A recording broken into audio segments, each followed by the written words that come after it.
Et les Madrilènes, c'est Alexandre, j'espère que vous allez bien les gars. Comme d'habitude, avant chaque match du Real Madrid, toutes compétitions confondues, on se retrouve sur la chaîne tous ensemble pour faire l'avant-match. Cette fois-ci, on va déjà parler de la 12e journée de Liga. Oui, déjà 12 matchs les amis qu'on a analysés en avant-match, puis en débrief à chaud. Comme quoi la saison, on arrive déjà quasiment à un tiers de la Liga, ça passe quand même super vite. On va donc parler aujourd'hui, comme vous l'avez vu dans le titre, et forcément par rapport au calendrier de la Liga, de l'avant-match entre Elche et le Real Madrid. Le Real Madrid qui se déplace ce samedi à 14 h sur la pelouse de Elche pour déjà essayer de retrouver le chemin de la victoire. Chemin de la victoire qu'on a eu notamment à Barcelone au Camp Nou et qu'on a reperdu ensuite derrière avec un nul à domicile contre Osasuna sur le score de 0-0. Un nul qu'on avait déjà analysé en avant-match puis dans le débrief à chaud, qui sur la forme était plutôt intéressant plus que dans le fond. Quand je parle de forme plus que dans le fond, c'était plus sur la forme en mode on a maîtrisé le sujet, on a dominé l'attaque, on a dominé la défense, on avait plus de 75% de possession du ballon, plus de 20 frappes mais très peu de cadrés. Et du coup le fond, c'est du coup tout ça, c'est tout ce qui est frappe cadrée qui était quasiment proche du néant. C'était le manque de créativité, c'était peut-être le manque d'idées à des moments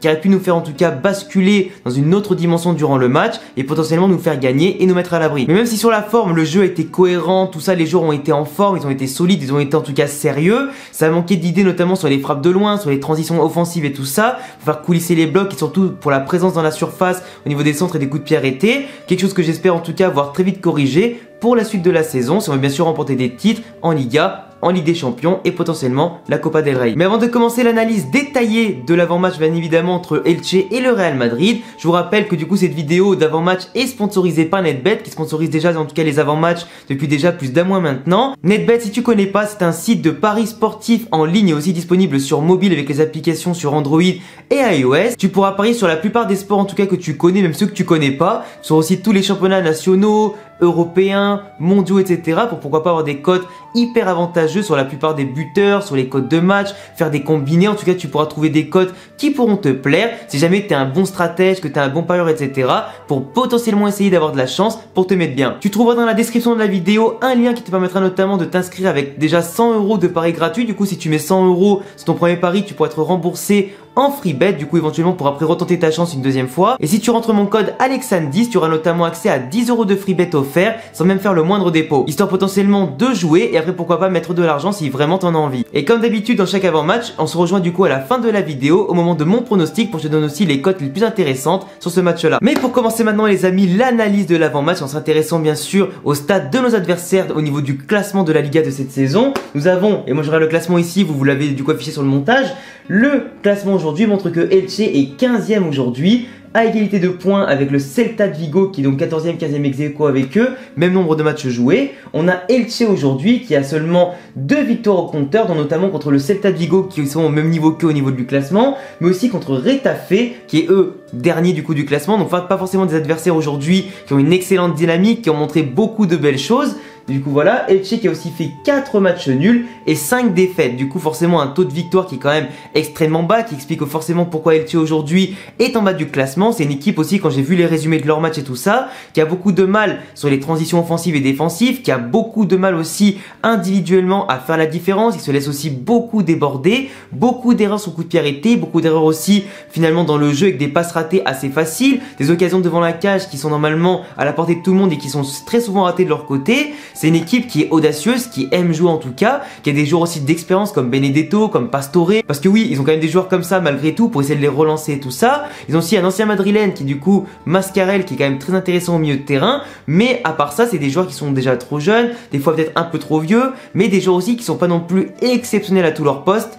Et forcément, ça donne un mélange de collectifs pas forcément très bon, surtout quand tactiquement tes joueurs sont un petit peu à la traîne par rapport à ce que propose la concurrence. Après, quand tu check vite fait les stats des matchs nuls, c'est quand même des 0-0 contre Bilbao, c'est quand même 1-1 contre Séville, 1-1 contre Levante, tout ça à domicile. Nous Levante, on avait aussi bien galéré là-bas. Eux, du coup, Elche ont réussi à tenir en échec à domicile 2 grosses équipes de Liga. Du coup, potentiellement, ça pourrait nous arriver. Du coup, le fait que, comme je le dis d'habitude, que ce soit une petite, une moyenne ou une grosse équipe, il ne faut pas les sous-estimer ni même les surestimer. Il faut savoir respecter l'adversaire en étant bien sûr droit dans nos bottes, assurer notre jeu, être le plus efficace possible pour ne pas tomber dans leur piège quand ils vont par exemple comme Osasuna poser le bus à 1, 2 ou 3 lignes derrière. Faudra savoir savoir passer outre le contexte, savoir passer outre leur tactique, les faire déjouer et nous assurer la victoire. Parce qu'après ils ont quand même perdu contre l'Atlético, contre le Rayo, contre notamment aussi la Sociedad, ils ont perdu notamment aussi, je regarde vite fait, contre Alaves, tu vois tout ça. Donc ils ont quand même perdu contre des grosses équipes de Liga aussi, des équipes un peu moyennes, mais en tout cas des équipes qui ont su jouer crânement leur chance, qui ont su déjouer le piège justement posé par des équipes comme Elche qui vont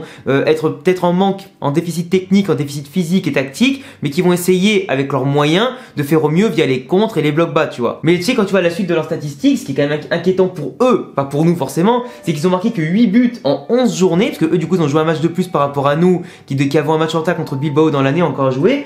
Mais voilà, donc en 11 matchs, 8 buts seulement, ce qui montre que leur attaque est très faible, et 13 buts encaissés en 11 matchs, plus d'un but encaissé par match. Et quand tu vois globalement leur calendrier, ils ont encaissé juste 2 fois 2 buts contre l'Espagnol Barcelone pour un match nul, une fois contre le Rayo pour une défaite, et le reste à chaque fois c'est quasiment toujours un but encaissé. Il n'y a que Villarreal depuis le début de saison qui leur en a mis 4. Du coup finalement tu vois que sur 3 matchs ils en ont encaissé, si je fais les bons calculs, 8 buts sur 13. Donc ça montre quand même que sur 11 matchs, ils ont su être solides la plupart du temps, mais limite craquer sur la fin du match, ou des fois craquer à un moment donné, mais leur faible attaque malheureusement n'a pas su couvrir des fois la solidité de leur défense, qui du coup leur a coûté cher. Donc une équipe qui n'est pas forcément à craindre offensivement, tout comme l'était Osasuna, et une équipe qui n'est pas forcément à craindre défensivement, si on arrive à déjouer leur bloc en frappant de loin, en profitant des coups de pied arrêtés, du moindre décalage pour marquer très rapidement et les forcer à sortir, bah là du coup on pourra sortir du piège dans lequel on est tombé notamment contre Osasuna, pour ne pas retomber une deuxième fois de suite dans celui-ci contre Elche. Après nous, au niveau de la composition et en tout cas de l'effectif aujourd'hui, Valverde il est blessé pour encore 10 jours, t'as Carvajal et Mendy qui sont présents et qui seront titulaires du coup normalement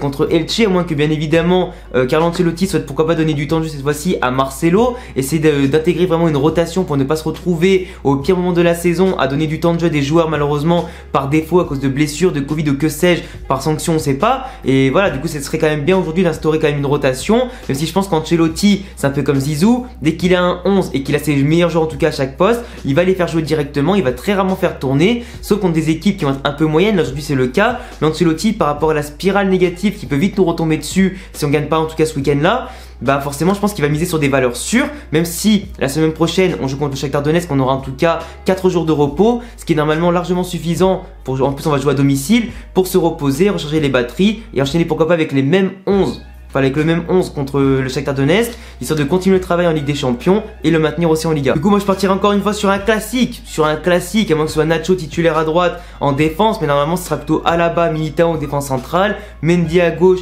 Carvajal à droite. Tous les deux en tout cas reviennent bien de blessures, ils ont en tout cas profité de belles minutes, ils ont fait de belles choses en tout cas depuis qu'ils sont de retour, donc c'est plutôt intéressant. Le milieu de terrain, on aura le retour de Luka Modric qui n'était pas là du coup laissé au repos au dernier moment contre Osasuna. Du coup je pense qu'il y a moyen aussi que Camavinga soit encore titulaire peut-être à la place de Kroos cette fois-ci. Camavinga d'ailleurs, j'ai une petite analyse à faire là sur lui.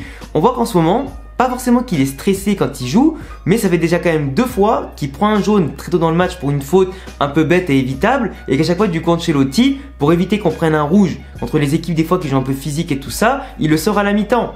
Donc forcément c'est pas en question, la question de son niveau de jeu technique aujourd'hui qui est remis en cause, c'est plus son agressivité qui est mal dosée, mal contrôlée, tu vois. Et forcément ça peut coûter très cher dans un match de Ligue des Champions, dans un gros match de Liga, même des fois un petit, s'il prend un rouge de manière inexpliquée ou s'il prend 2 cartons jaunes très rapidement, bah ça peut nous sortir du match, ça peut le sortir du match surtout, et plomber un match aussi, parce que d'une fois que tu es à 10 contre 11, même la plus petite équipe adverse, elle va en profiter d'être en surnombre. Donc voilà, Camavinga aujourd'hui, je pense qu'il paye plus son manque de sérieux et du moins son manque de discipline sur le terrain au moment de peut-être de tacler le ballon, de peut-être pas faire la faute intelligente, etc. Et ça peut lui coûter cher autant qu'à nous en fait. Donc voilà. Après le milieu de terrain, Casemiro aujourd'hui, on voit qu'il est quand même pas encore mis dans le bain, qu'il a encore un gros travail physique à refaire pour en tout cas être en forme et au top de sa forme comme on aimerait qu'il soit notamment.